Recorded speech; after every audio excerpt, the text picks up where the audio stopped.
นบังเอิญเจอแม่บางอ่อนสวยเหมือนนางเอกละครหัวใจมันสั่นมันคลอนไม่ต้องการใครอื่นแค่เธอก็พอผมต้องการเธอแค่เท่านั้นไม่หวังมีใครอื่นสวยเหมือนนางฟ้านางสวรรค์อยากเห็นเธออยู่ในยามตื่นผมดันบังเอิญเจอแม่บางอ่อนสวยเหมือนนางเอกละครหัวใจมันสั่นมันคลอนไม่ต้องการใครอื่นแค่เธอก็พอผมต้องการเธอแค่เท่านั้น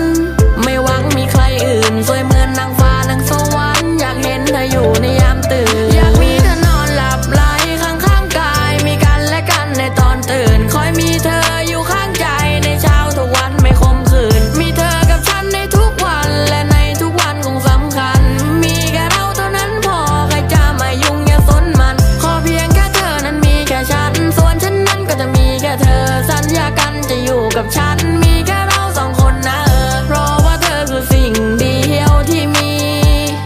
และในตอนนี้ขอมีเพียงแค่เราผมดันบังเอิญเจอแม่บางอ่อนสวยเหมือนนางเอกละครหัวใจมันสั่นมันคลอนไม่ต้องการใครอื่นแค่เธอก็พอผมต้องการเธอแค่เท่านั้น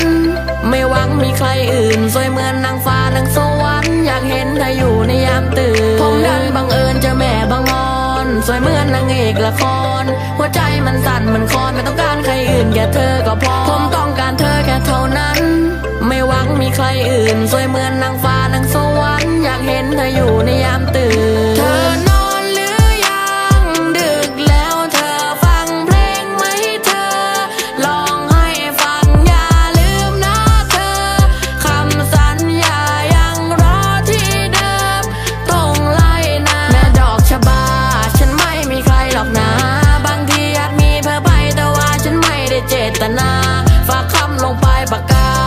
ฉันนั้นขอสัญญา